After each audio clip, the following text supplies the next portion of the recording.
For Sunday's Quicken Loans Race for Heroes 500 here at Phoenix International Raceway, the third and final race of the Eliminator 8 round. We're joined by Kurt Busch, driver of the number 41 Haas Automation Chevrolet.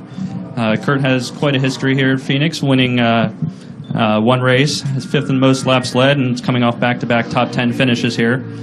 Kurt, kind of talk about the momentum. You've had some strong runs here in the past at Phoenix, and what you can do to carry that into a victory and punch a ticket to Homestead this weekend. For me, I always enjoy coming to Phoenix. It reminds me of my childhood and coming and sitting in the grandstands and watching the races here in the 80s and 90s, and just the overall feel of the desert Southwest. Growing up in Las Vegas, you have that feel in the air and the temperature, and the way that the asphalt really gets hot and wants to be abrasive to the tires, and it's tough to get a hold of the track and you're sliding all around. It really reminds me a lot of the racing I did when I was a kid. So maybe that's why Phoenix has been good to me over the years.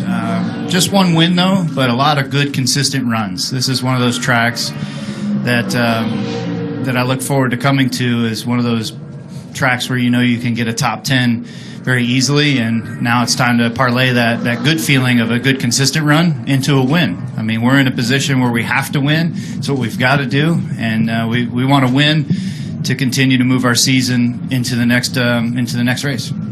Okay, with that, we'll open it to questions. Please raise your hand. We'll bring a wireless mic to you. We'll start here with Tom, go to Claire, and then we'll work it around. Hi, Kurt. Tom Jensen, FoxSports.com. High stakes weekend. You've got two team cars potentially moving on. Anything you guys can do to help each other as a team? For Kevin, he's got his agenda. For us, we have our agenda. And a perfect day for Stewart Haas Racing would be for the 41 car to win and for Kevin Harvick to finish second. That would allow both of us to advance to the championship round in Homestead. We hope we're in that position. This race here in the spring, Kevin won. I was running second with about 40 to go, and we chose to come in for tires and didn't get back up through there and ended up finishing fifth. But we were running 1-2 with 50 laps to go in the spring, so I'd like to see that happen again. Okay, we'll go to Claire and then Bob. Claire B. Lang, Sirius XM NASCAR Radio. You've won a championship before. You've done a lot of high-stakes racing, but to those of us who don't race, it feels like so unsettlingly kind of up on the edge headed into this weekend and then beyond. Does it shake you at all, or do you think about it, or on the inside, does it feel edgy? Most drivers don't show that, but it's got to be real. Well, everybody feels it. Everybody's dealing with it, and it's a matter of who deals with it which way. And in years past, before this format, consistency was still key. Consistency is key now, but the problem is you got to get top fives. You got to win. I mean, Brad Keselowski did everything right last week except win.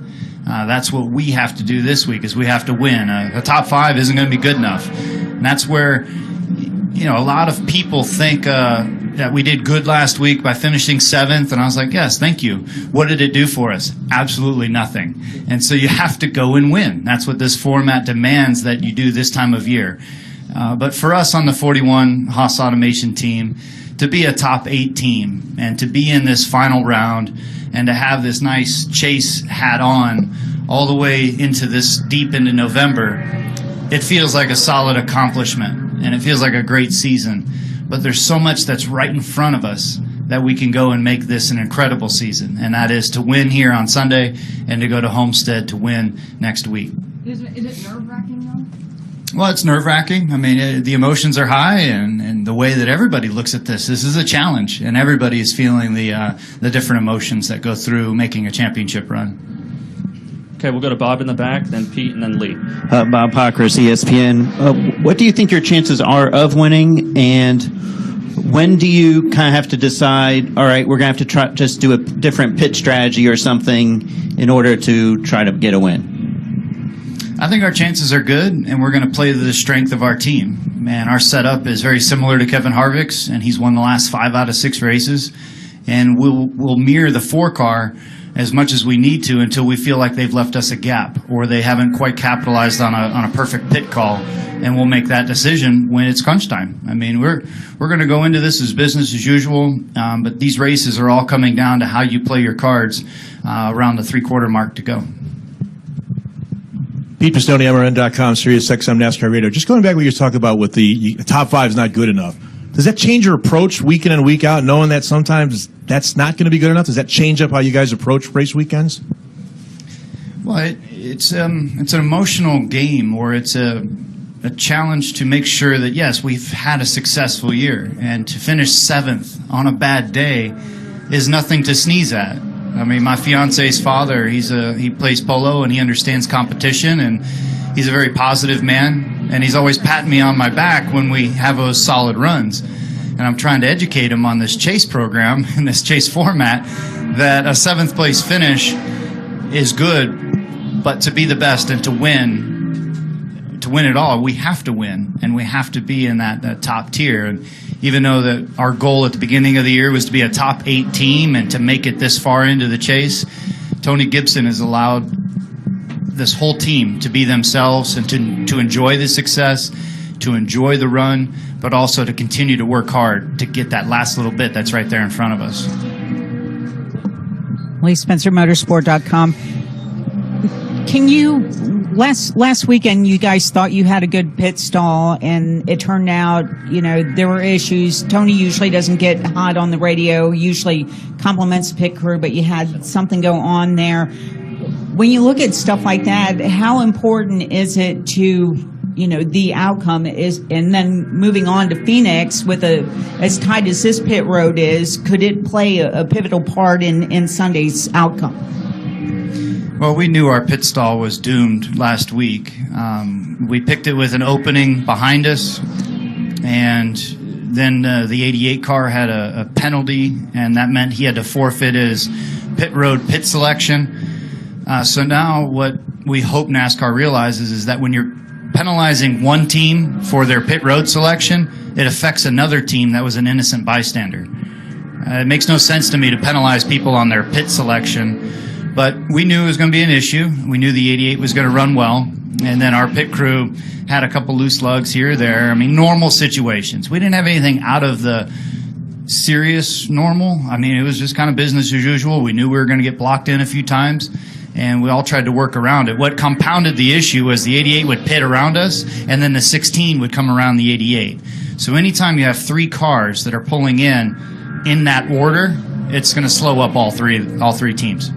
So Gibson was animated. I was excited. We all wanted to get a better result out of it, but that's part of racing. It's part of working your way out of a full count sometimes. What about Phoenix as far as For some reason, this pit road has more space. I don't know what it is. I think the pit boxes are a little longer, and the pit road speed seems to match the size of this pit road better. But the way that we can eliminate any pit road issues is to go for pole today and get that first pit box at the end. Right here in the middle, then we'll go to Wolfgang. Jonathan Merriman, NASCAR.com. Kurt, what's more agonizing, what's more pressure? 2004 at Homestead when the wheel falls off the car, or having to worry about the stress of making the chase, advancing through 3 elimination rounds, and then a championship race?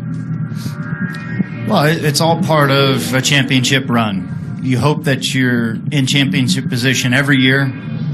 The way that some years go versus the trend of the setups, you're not going to be at your optimum, or there's the things that are not quite going to be perfect for your equation to win the championship. This year feels like a 2004 year for me, in the way that our team has performed, and the way the setups have worked, and the way that we've worked our way through this chase format. It's all nerve-wracking. It's all part of a championship run. Anytime you're in the playoffs, it changes, and the way that you have to approach these final 10, this year's just a little different because it's 3 races at a time instead of a 10-week run. We'll go Wolfgang, Dustin, and then finish up in the back. Kurt, you said earlier you have a similar, identical setup like Kevin Harvick. You have adopted to it, or are you similar setup-wise with your car? Is the car different to drive with Kevin's setup? You know, they're similar, but the way that the numbers look on paper might be different than the way that one of the car chiefs twists a Heim joint, or is able to preload a shock a little different. There's always little numbers that get lost in translation. But for us, we've been very good at sharing information and having things equal across the board. And I'm looking forward to the race this weekend on trying to go against a teammate that is the fastest car at this track for a shot at the championship. It couldn't be a better feeling. Okay, we'll go Dustin. Dustin Long, NBC Sports. You talked earlier about the consistency aspect and how 7th place just doesn't do it to some degree. And you even mentioned just, what happened to you guys last week out of your control. NASCAR, as you know, changes this chase format of every few years. Would it be unreasonable for NASCAR to look the next time they make a change is that you have the 4 go into Homestead as is, but maybe you add a 5th that has scored the most points in the 9 chase races. So it rewards some of that consistency. It looks over a wider path, so 3 races, if something happens, it doesn't put you in a death knell. Would that be reasonable, or is that not something, what's your thoughts on that potential? I think there's 100 different versions that we can come up with that would create championship eligibility at Homestead. It could be if you win any of the chase races, you have a shot at the championship. That would create a different number each year. But for us, like we were leading Chicago with 9 laps to go, and if we would have cashed in on a win, if we win the first race, do we deserve to be in the 10th race and have those 8 weeks off? No, not really. You still want consistency. You still want to see the strength of a team. Whichever format it is, we're all going to race it to the best of our knowledge and to work around that system to get to the top race, to get to that final race. And our final question here in the back. Thanks, John Oravitz, ESPN.com. You've referenced Harvick's success here a couple of times, and you've got a closer view to him than what we do. What do you think makes him so good here? You got any idea? He has a keen sense to find more speed than anybody else, and whether it's moving up, the groove moves up in 1 and 2, or he's able to carry more speed through 3 and 4. And you got to watch him though, because it changes. He'll find different speed on the track all throughout a tire run. It might be corner entry at the beginning of the run. It might be corner exit at the later part of the run. He's able to find the last little bit out of this track that nobody else has been able to find over the years. Okay, thank you, Kurt, and good luck this weekend. Thank you.